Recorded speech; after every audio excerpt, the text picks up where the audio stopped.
Hi guys, எல்லாருக்கும் good afternoon. எல்லோரும் என்ன பண்ணிக்கிட்டு இருக்கீங்க? வடிவேலு காமெடி மாதிரி எனக்கு என்ன உடம்பு முடியலைனாலும், என்ன காய்ச்சல் அடித்தாலும், என்ன பண்ணாலும், ஏது பண்ணாலும் நான் செய்ய வேண்டிய வேலைகளை நான் செய்யத்தான் வேணும், சரியா? ஏன்னா நல்லா இருக்கிற வரைக்கும் தான் நம்மெல்லாம் படுத்துக்கிட்டோம்னு வச்சுக்கோவேன். பெத்த பிள்ளையாக இருந்தா என்ன, கூட வாழ்கிற அப்பாட்டி புருஷனாக இருந்தானே எவனும் நம்மளைய பார்க்க மாட்டான். ஏன்னா காலைல நேற்றுலேருந்து முடியல எல்லாருக்குமே தெரியும். காய்ச்சல் அப்படியே ஒரு மாதிரி இந்த பாருங்க அனல் மாதிரி அடிக்குது, கண்ணெல்லாம் ஒரு மாதிரி மூஞ்சியே மாறி இருக்குங்க, எல்லாருக்குமே தெரியும். காலையில் எழுந்திரிச்சு காலையில் தான் ஒரு ரவுண்டு துணியை துவைச்சி காய போட்டு இன்னொரு ரவுண்டு துணி ஓடுதா உள்ள சவுண்டு உங்களுக்கு கேட்குதா என்னன்னு தெரில, இந்தா ஓடுது. இதுக்கடையில் 11 மணிக்கே 12 மணிக்கே சோறாக்கி நாட்டுக்கோழி குழம்பு வச்சு திருப்பி வந்து என்ன பண்ணேன், கம்ப்யூட்டர் கிளாஸ். ஏன்னா படுத்துக்கிட்டே ஃபோனை விளையாண்டுக்கிட்டே இருக்கிறான். ஒரு வேலை செய்ய வெட்டி செய்ய அப்படின்னா செய்கிறது கிடையாது. போமாங்கிறான். அவனை வந்து நான் மிரட்டி திட்டி ரொம்ப நாள் ஆச்சு. ஏன்னா திட்டுறது கிடையாது. ஏன்னா படிப்பில் வந்து கரெக்டாக நல்லா பரீட்சை எழுதியிருக்கான், நல்லா மார்க் எடுக்கிறான். நல்லா அவனோட படிப்பு விஷயத்தில் அவன் கரெக்டாக இருக்கும்போது நான் யாரையுமே எப்போவுமே அவங்கவுங்க விஷயத்தில் அவங்கவுங்க கரெக்டாக இருந்தால் எதுவுமே நான் சொல்ல போகிறது கிடையாது. சரி, பரீட்சை முடிச்சுட்டு வந்தேன், ஒரு வாரம் ரெஸ்ட் எடுக்கணும்னு சொல்லியாச்சு. வந்தாச்சு, ஒரு வாரம் ரெஸ்ட் எடுத்தாச்சு, முடிச்சாச்சு, அவ்வளோதான். இதுக்கு மேலே டைம் கிடையாது. என்ன பண்ணேன் அப்படின்னா, எனக்கு ஊர் விட்டு ஊர் வந்திருக்கனால எனக்கு மேக்ஸிமம் எனக்கு அவ்வளோவா எந்த ஏரியாவுமே தெரியாதுன்னு வச்சுக்கோங்களேன். கம்ப்யூட்டர் சென்டருக்கு நம்ம 2-3 மாதத்துக்கு முன்னாடியே அலைஞ்சேன். சரி கேட்போம் அப்படின்ட்டு. அப்போ போய் கேட்டதுக்கு என்ன சொன்னாங்க அப்படின்னா, இல்லைங்க உடனே கற்றுக்கக்கூடிய விஷயம் கம்ப்யூட்டர் கிடையாது, 3 மாதம் 6 மாதம் 9 மாதம் இந்த மாதிரி கோச்சிங் மாதிரி இருக்குது அப்படின்னாங்க. சரின்ட்டு போனேன். எங்கள் ஏரியாவுக்கு பக்கத்தில் பார்த்திங்கன்னா இந்த முக்குளத்தூர் ஸ்கூல் இருக்குது, அது மாடியில் சொல்கிறாங்கன்னாங்க. அப்புறம் அங்கே போனால் பூட்டி கிடக்குது. அதுக்கப்புறம் ஒன்றும் சரியில்லை. அப்புறம் இன்னொருத்தோட்ட போய் விசாரித்தேன், ஆனால் இந்த கம்ப்யூட்டர் கிளாஸுங்கவோ. அப்புறம் ஒரு ஏரியா சொல்லி அங்கே போய் கேளுங்கன்னாங்க. அப்புறம் போனேன். அந்த பசங்க ஏதோ இங்கிலீஷில் சொன்னாங்க. தம்பி எனக்கு தெரியாது அப்படின்னு சொல்லி ஒரு ஆளை அறிமுகப்படுத்தி வச்சு என்ன படிப்பு என்ன ஏதுன்னு சொல்லி எல்லாத்தையும் அவங்களுக்கு சொல்லுங்கன்னு சொல்லியாச்சு. ஃபீஸ் வந்து கட்ட சொல்லியிருக்கிறாங்க. ஏதோ மாதத்துக்கு 10,000 ரூபாயா, 3 மாதத்துக்கு 30,000 ரூபா வரைக்குமா. ஆனால் ஏதோ ஆஃபர் மாதிரி போடுவாங்க அப்படின்னோன்னா சரின்னு சொல்லிட்டு பேசிக்க சொல்லிவிட்டு இது இவ்வளோ நேரம் விசாரிச்சுட்டு இப்போ தான் வந்தேன். இந்த வெயிலில் போய் கொஞ்சம் நேரம் சுற்றிட்டு வந்தது எனக்கு அப்படியே இந்த பாருங்கள், நேற்று போட்ட மாத்திரையே என்ன ரெங்குது அப்படியே, அது ஒரு மாதிரியாக இருக்குது.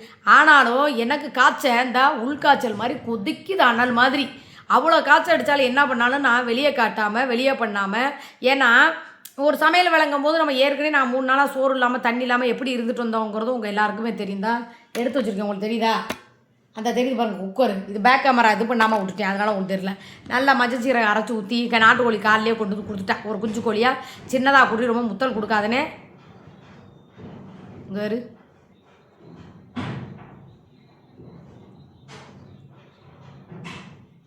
வாஷிங் மிஷினு, அதனால் சரின்னு சொல்லிட்டு என்னாச்சு, சோறாக்கி குழம்பு வச்சு பார்க்க வேண்டியதாக பார்த்தாச்சு. காலையில் வந்தேன் அங்கேருந்து. ஏன்னா போன மச்சான் திரும்பி வந்தாங்கிற மாதிரி போயிட்டு உடனே வந்தேன் அப்படின்னு கேட்டப்ப எனக்கு அவளுக்கு ஜண்டை ஆகி போச்சு அப்படின்னா. என்ன ஜண்டை அப்படின்னு கேட்டேன். இல்லை வந்தால் படத்தை கொண்டுக்கிட்டு வா, இல்லைனா வராது அப்படின்னு சொல்லிட்டா. அப்படின்னு என்ன படம்? 50,000 ரூபா படம். சரி ரைட்டு. ஏன் வேறு எதுவும் கேட்கலையா? அஜு உனக்கு செயின் அதுக்குதுன்னு. என்ன இல்லை நான் கேட்குறேன், காதல் பண்ணுறது ஒருத்தன், கழட்டி காட்டுறவன் ஒருத்தன், ஆதார் கார்டுக்கு ஒருத்தன், ஆப்ரேஷனுக்கு ஒருத்தன், கரிமீனுக்கு ஒருத்தன், காசுக்கு ஒருத்தன், இப்படி இத்தனை புருஷனாக வச்சுக்கிட்டு இருக்கும்போது நான் என்ன கேட்குறேன்னா, எவனுக்காவது ஒருத்தனுக்கு உண்மையாக வாழணும், இல்லை எவனுக்காவது ஒருத்தனுக்கு உண்மையாக இருக்கணும். அது எப்படி ஒன்றால் மட்டும் 50 வயசில் கூட உனக்கு இத்தனை பேர்த்த மெயின்டைன் பண்ண தெரியுது? நான் ஏன் ஏற்காடுக்கு போய் இருக்கும்போது உன்னை பற்றி பேசலாம் அப்படின்னு நினச்சியா? என் கேரக்டர் என்ன தெரியுமா? உனக்கு தெரியாது. ஆனால் என் கேரக்டர் என்னன்னு எனக்கு தெரியும். நான் எந்த வேலைக்கு போயிருக்கனோ அந்த வேலை. ஏற்காடு போயிருக்கோமா, வீடியோ போடணுமா, விளாக் போடணுமா, இல்லை சரக்கடிக்கணுமா, இல்லை ஜாலியாக இருக்கணுமா, அந்த மைண்டில் மட்டும்தான் இருப்பேன். வீட்டுக்கு வந்ததுக்கு பின்னாடி வீட்டில் என்னென்ன வேலையோ வந்தேன். நேற்றுலேருந்து வீட்டு வேலை அவ்வளோ வேலை இந்த பார்த்துக்கிட்டே தான் இருக்கேன், பண்ணிக்கிட்டே தான் இருக்கேன். இதில் வேறு எனக்கு வேறு உடம்பும் முடியலை, அதையும் தான் பார்த்துக்கிட்டு இருக்கேன். அப்படி இருக்கும்போது உட்காந்துக்கிட்டு ஒருத்தர் என்னது இந்த ஸ்வீட் வாங்கி கொடுத்தாரு, ரொம்ப பாசமாக ரொம்ப அன்பாக வாங்கி கொடுத்தாரு.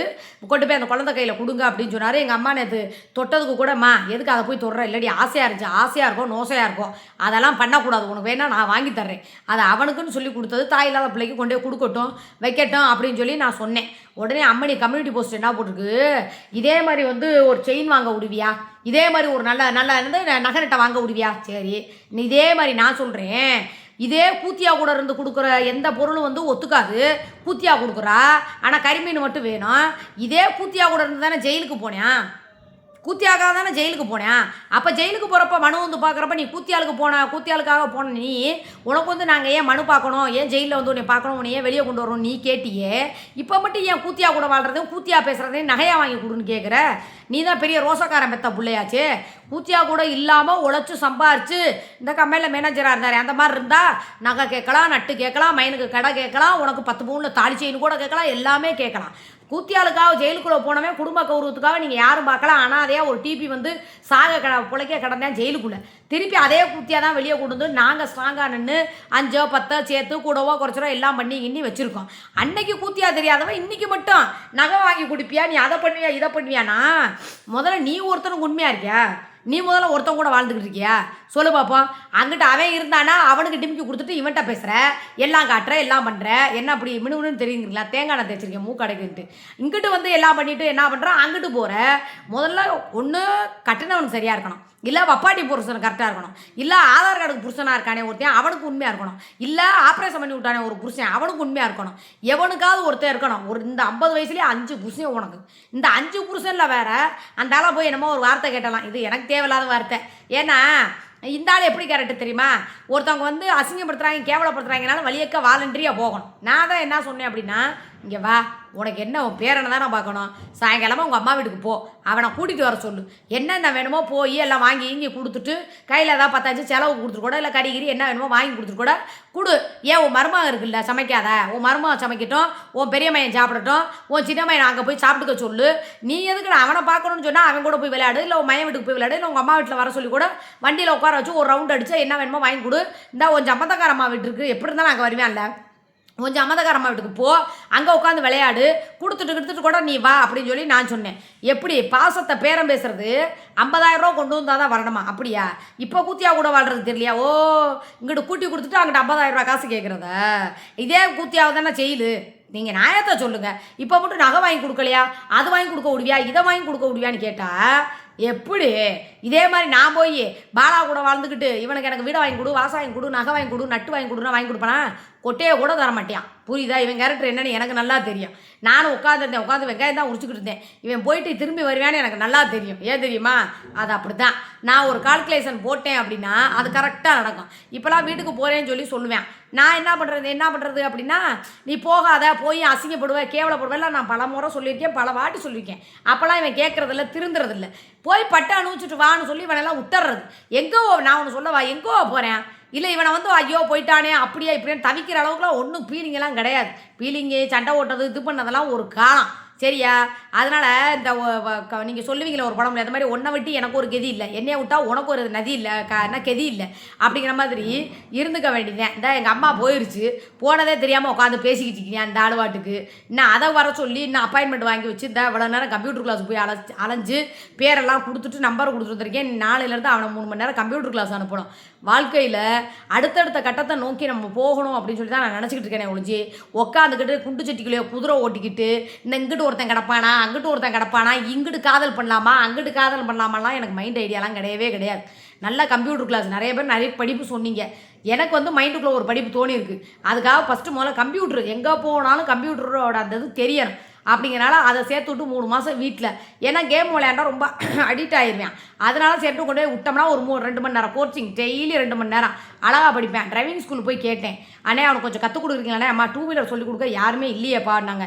ஐயோ 2 வீலர் இருந்தால் தானே நல்லது. ஏன்னா இப்போ நான் தான் ஒரு சைக்கிள் வாங்கி கொடுக்கலான்னு முடிவு பண்ணியிருக்கேன். ஒரு செகண்ட் சைக்கிள் இருந்தால் கூட போதும், தங்கன்னு போகிறதுக்கு தானே, அழகாக போயிட்டு அவன் வாட்டுக்கு நான் வந்துடுவியா அப்படின்னு சொல்லிட்டு இப்போ சைக்கிள் போய் பார்க்கணும். சைக்கிளை வாங்கி கொடுத்துட்டு நாளையிலேருந்து என்ன பண்ண போகிறேன்னா கம்ப்யூட்டர் கிளாஸ், இல்லைன்னா சேராட்டம். ஏன்னா இங்கேருந்து அங்கே நடக்கணும் அந்த வெயிலில். இங்கேருந்து அங்கே போனால் சேராட்டம் 10 ரூபா, அங்கேருந்து இங்கே வந்தால் 10 ரூபா சேராட்டம், 20 ரூபா ஒரு நாளைக்கு. அழகாக போயிட்டு படித்து நிறையா விஷயங்களை கற்றுக்கணும். ஏன்னா நான் தான் படிக்கலை தற்கூறிங்கனால இவனோட விஷயத்தில், என் பிள்ளையோட விஷயத்தில் நான் தான் இறங்கணும், வேறு யாரும் இல்லை. இந்தா இருக்கேன் ஊருக்கு முன்னாடி சொல்லுவேன், நான் தான் படிக்க வைக்க போகிறேன், நான் தான் வளர்க்க போகிறேன், நான் தான் எல்லாம் பண்ண போகிறேன்.